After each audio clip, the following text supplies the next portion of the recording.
Tanya Carter sat in her office, the last flickers of daylight slipping through the blinds, casting long shadows on the stacks of legal briefs that cluttered her desk. The soft hum of the fluorescent lights above, mixed with the faint tapping of her keyboard, was the only sound in the otherwise silent room. Outside, the bustling city of Sacramento carried on, a world apart from the quiet intensity of her late-night work. Tanya had always been a woman who thrived in the margins both in her career and her personal life. As a state lawyer, she had spent the last several years fighting for criminal justice reform, advocating for the voices that too often went unheard. The underrepresented, the oppressed, the forgotten. She'd risen through the ranks not with flashy speeches or grand gestures, but with quiet determination and an unwavering commitment to the law. But even with all her success, Tanya was used to being overlooked. She knew what it was like to exist in the background, whether it was in courtrooms where her expertise was dismissed in favor of louder, more arrogant colleagues, or in social settings where people didn't expect much from her because of her age, her gender, and the color of her skin. Her role was often one of support, not the star. And, in many ways, that suited her just fine. She had learned to blend in, to make herself small when necessary, to stay out of the spotlight and avoid the complications that came with being noticed. Her colleagues never saw the real Tanya Carter, the one who sometimes stayed up late reading cases not because she had to, but because she cared deeply about getting it right. The one who pushed through the daily grind of long hours, late meetings, and endless paperwork, just to inch her way forward. Tonight was no different. She had just finished a late-night meeting with one of her clients, a young man wrongfully accused of theft, and her mind was still racing over the details. She had worked tirelessly to challenge the prosecution's evidence, and though they had managed to delay the trial, she knew they were just one misstep away from losing everything. Her phone buzzed, snapping her out of her thoughts. A text from her best friend, Ava: "You coming to dinner tomorrow? We need a break from work." Tanya smiled briefly, but the smile didn't reach her eyes. Ava, with her carefree attitude and infectious laughter, was the type of person Tanya could never quite become. Tanya admired her, but she also envied her ability to let go of things, to embrace the chaos without carrying the weight of it all. Tanya's life was different. Her job was her life, and lately, it seemed to consume her more than ever. She typed back quickly, "I'll try, but I've got a few more things to wrap up. Maybe next time." After sending the text, Tanya took one last look at her watch. It was nearly 10 p.m. She was tired, but the work wasn't going to finish itself. Slipping on her coat, she grabbed her briefcase and headed for the door, locking it behind her. The crisp evening air hit her as she stepped outside the building, a welcome relief from the sterile atmosphere of the office. The streets of downtown Sacramento were quieter now, the usual bustle of the day replaced by a subdued stillness. The city, always full of noise and movement, seemed almost tranquil at night. Tanya walked briskly down the sidewalk, her heels clicking against the pavement, her mind still occupied with the case she had just left behind. She made her way to the parking garage, where her car was parked under the dim yellow lights. As she approached, she saw a black and white police cruiser parked nearby, its headlights casting long shadows on the ground. Tanya instinctively slowed her pace, her senses alert. The officer in the car was none other than Officer Daniels. She knew him by reputation. His harsh attitude and discriminatory practices were well known, and Tanya had heard more than one horror story about his interactions with black residents in the city. Her instincts told her to be cautious, but she was tired. She had done everything right tonight. She had followed the law, done her job, and yet it seemed like the city, her city, was always ready to remind her that no matter how much she accomplished, no matter how hard she worked, she would always be seen as other. She reached her car and fumbled for her keys, her fingers momentarily distracted by the sound of footsteps approaching. She looked up, and there he was, Officer Daniels, striding toward her with his flashlight aimed at the ground. "Good evening, ma'am," he said, his voice stiff, as if he were already preparing for a confrontation. His eyes scanned her up and down, and for a moment, Tanya felt like a specimen under a microscope. "You know, I've been watching you walk to your car for a while now. What's a lawyer like you doing out this late?" Tanya froze for a split second.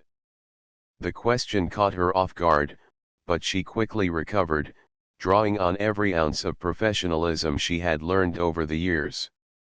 "I'm just leaving work." "Is there a problem, officer?" Officer Daniels didn't respond right away. He took a few steps closer, the beam of his flashlight shifting slightly in her direction. "I find it odd you're parked here, at this hour. You wouldn't happen to be involved in anything suspicious, would you?" Tanya's jaw tightened. The accusation hung in the air like a smog, thick and heavy.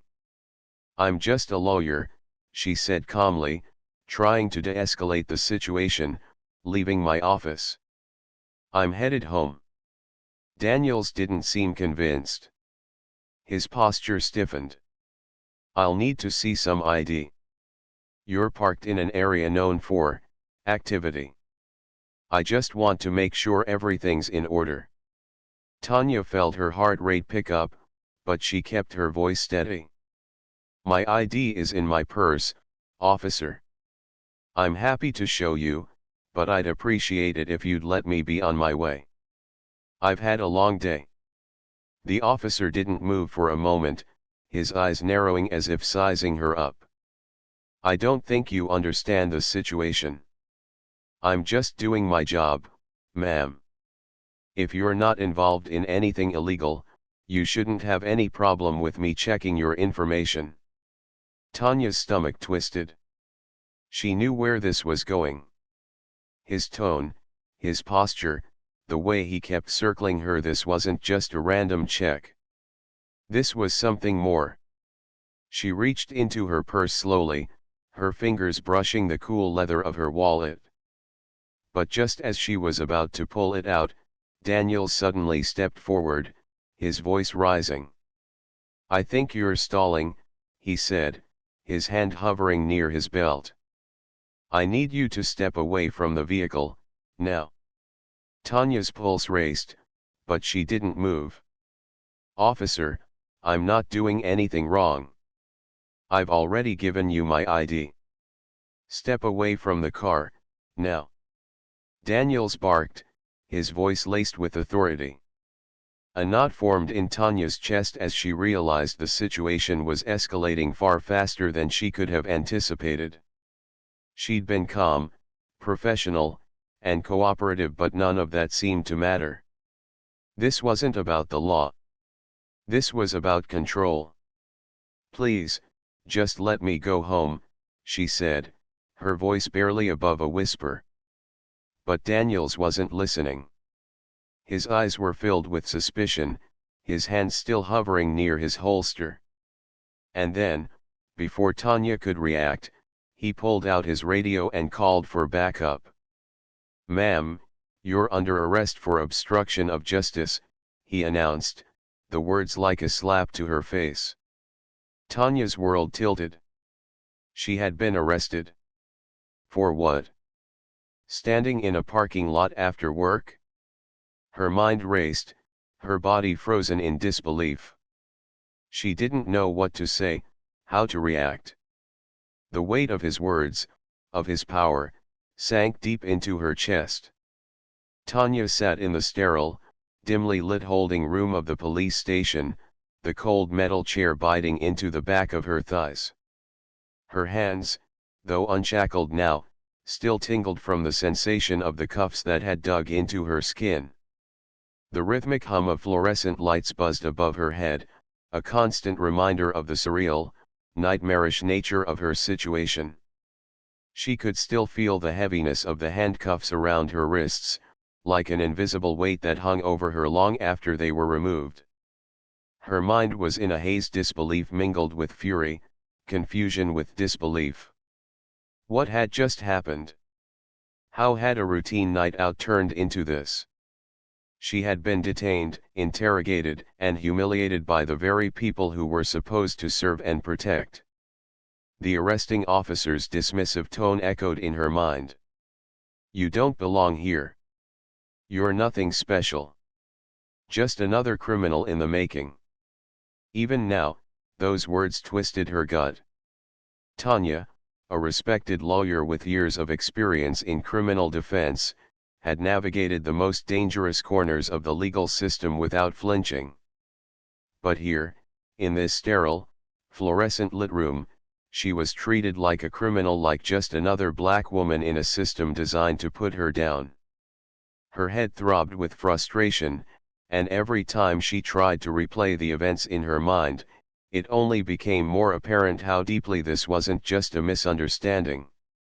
This wasn't about her supposed suspicious behavior or the way she had been acting nervous, a racial stereotype she had heard far too often. No, this was something bigger, something insidious. It was about race.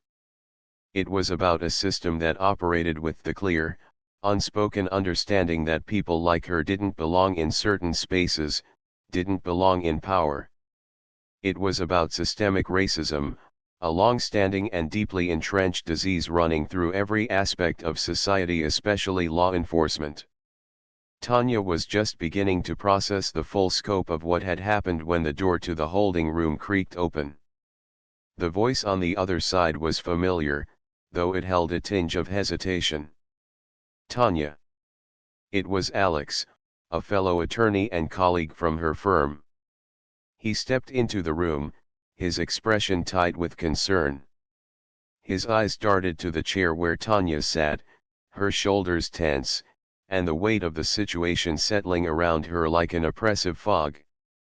Alex, she muttered, the word escaping her lips like a breath of air she hadn't realized she'd been holding.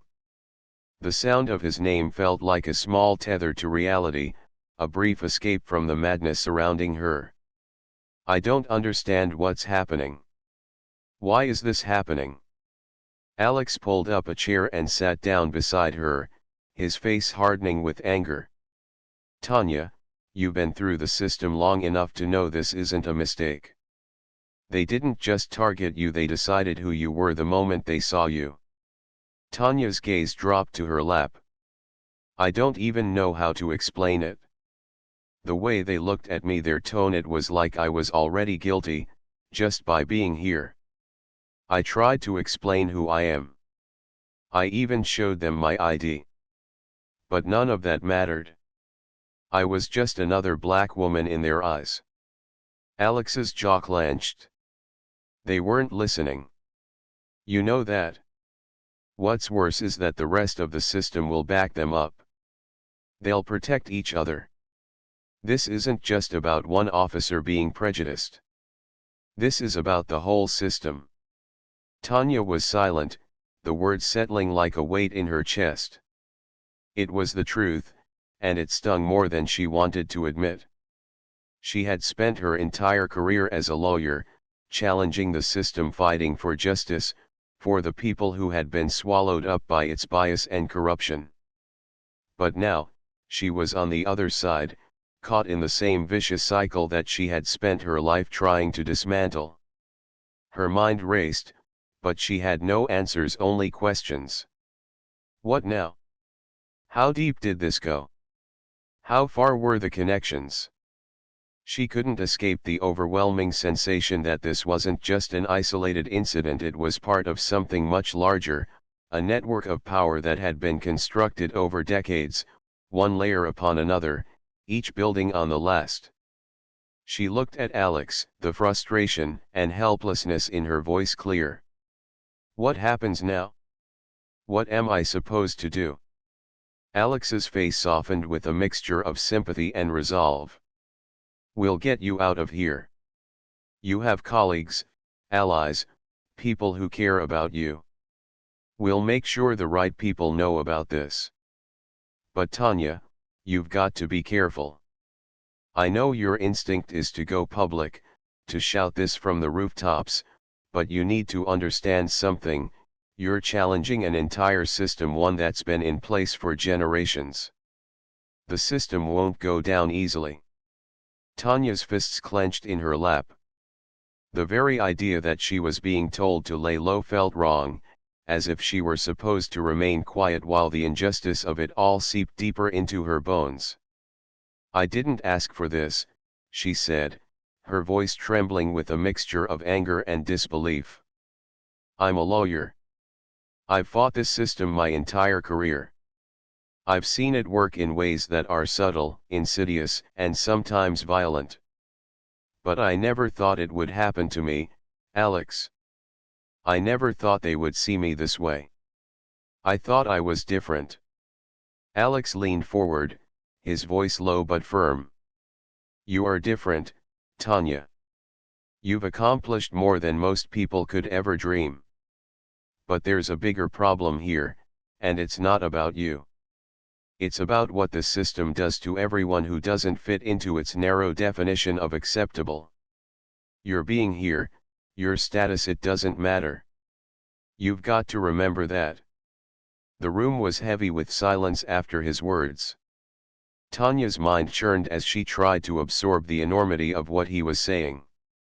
The implications of what had just happened to her were vast. It wasn't just a single officer's prejudice, it was the product of a corrupt, racist system, one that would protect its own and disregard anyone who didn't conform to its ideals.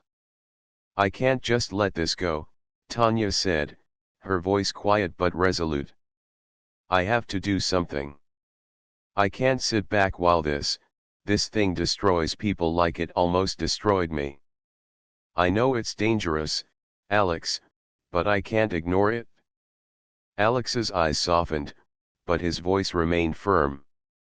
"I know you, Tanya. And I know you can't walk away from this.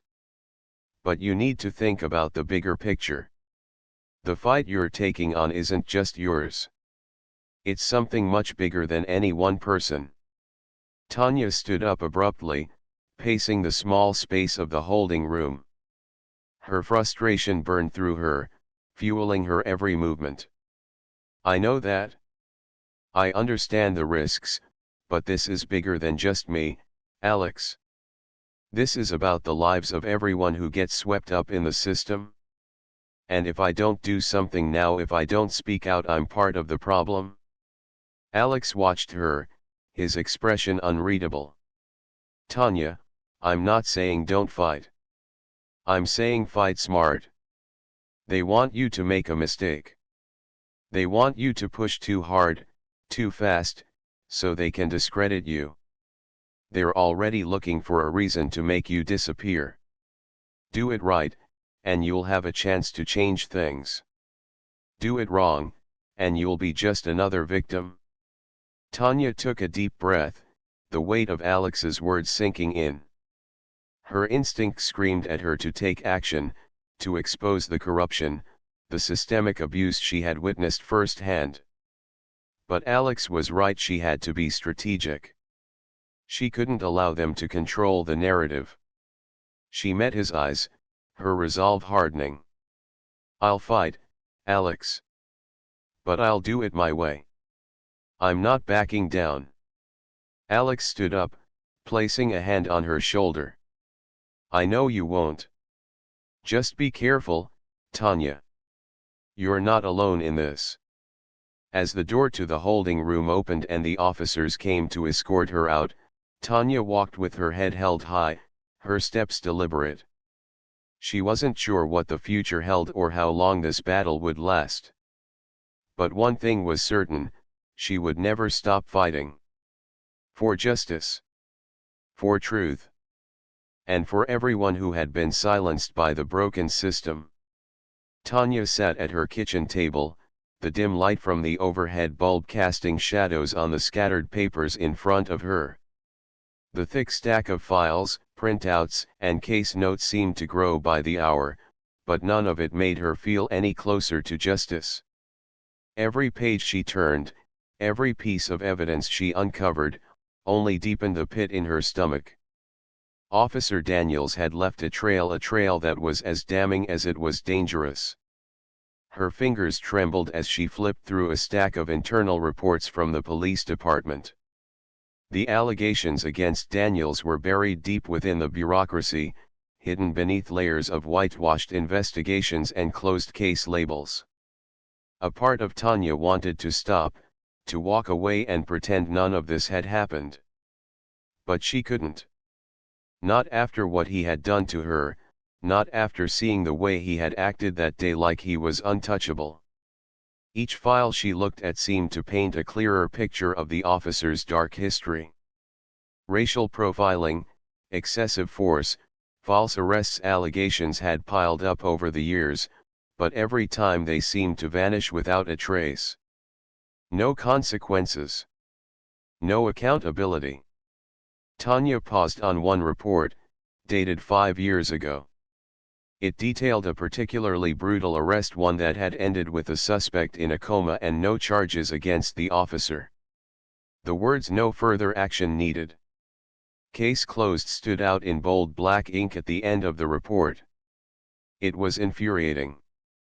She read the names of witnesses, many of whom had been reluctant to testify, too scared to go against a man with connections, a man who had somehow made it all the way up to the Special Operations Division. She was shaking now.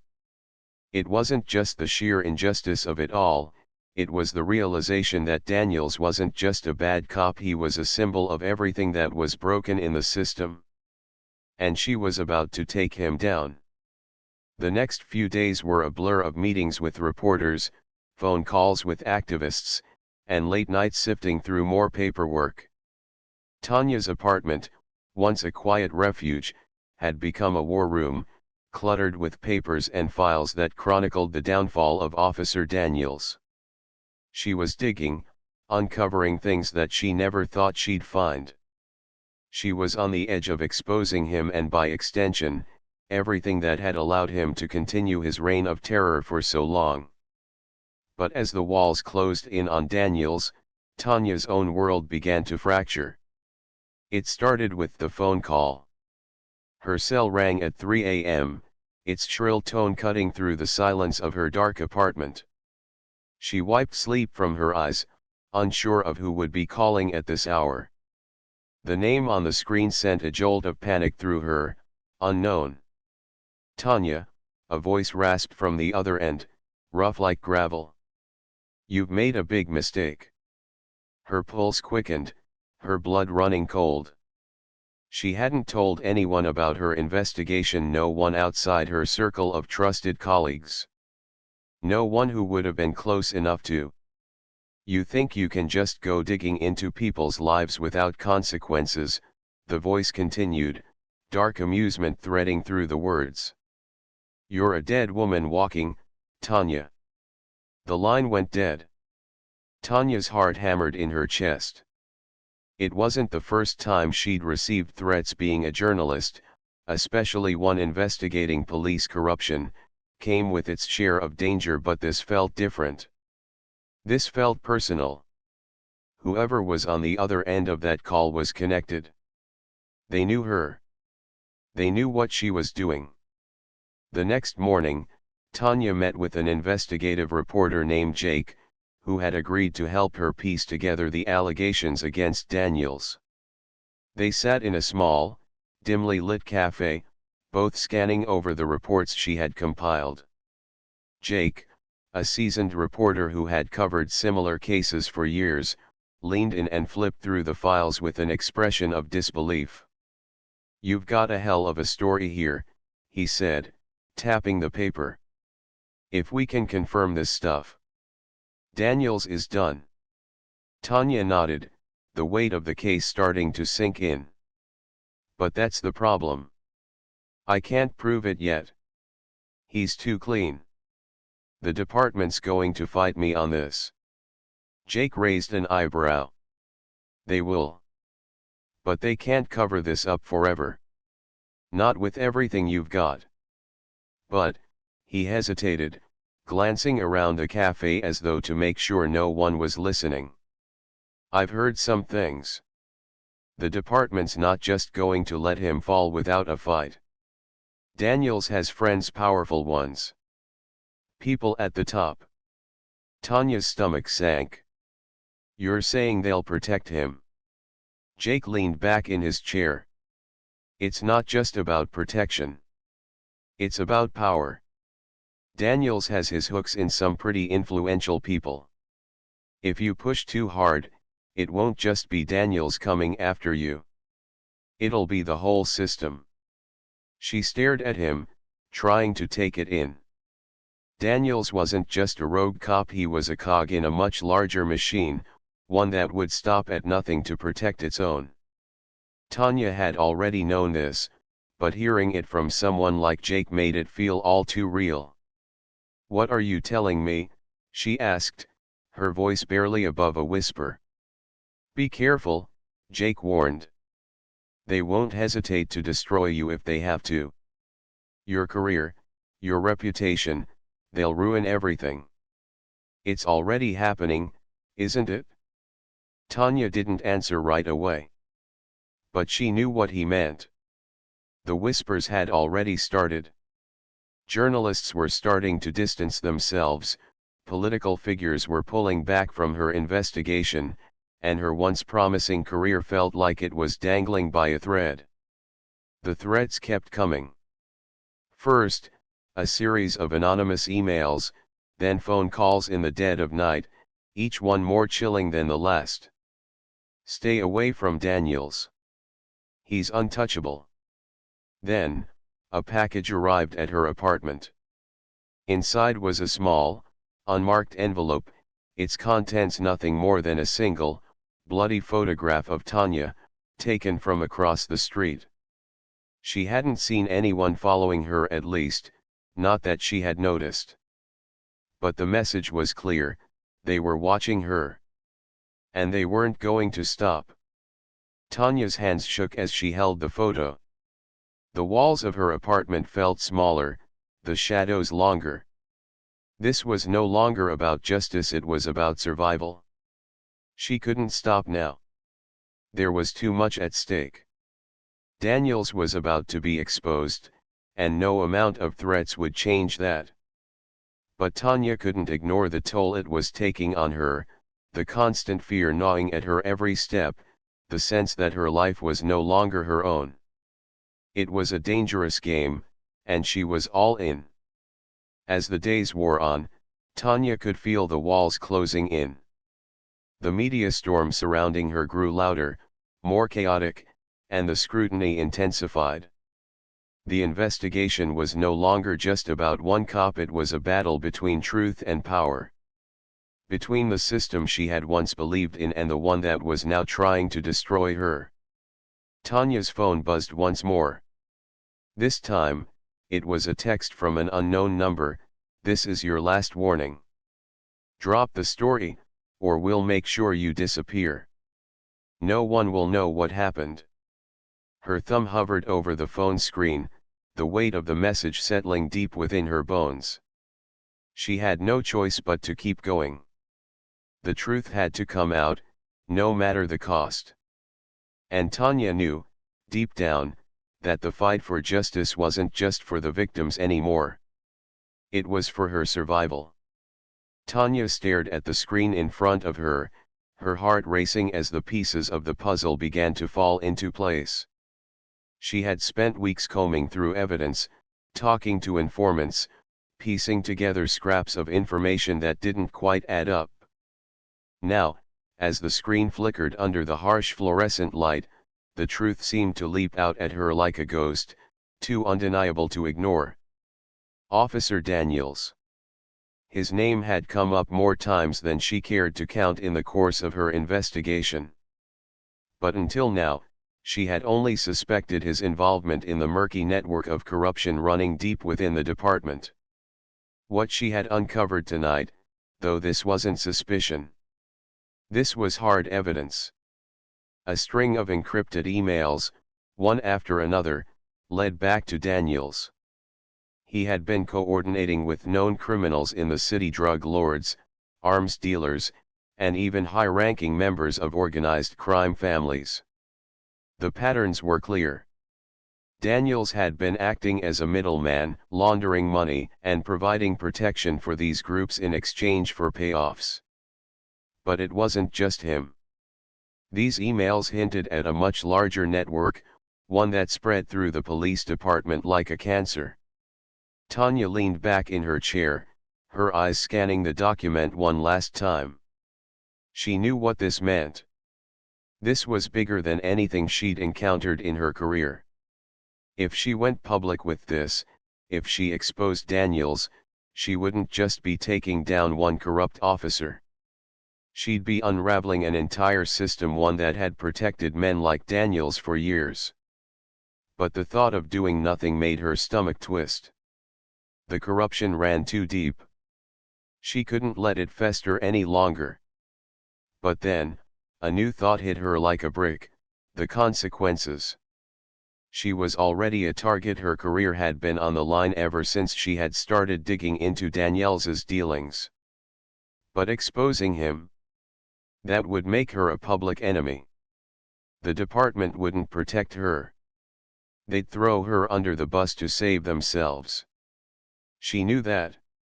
As the minutes dragged on, the weight of the decision began to suffocate her. This wasn't just a professional crossroads, it was a personal one, too. She had spent years working in a system she believed in.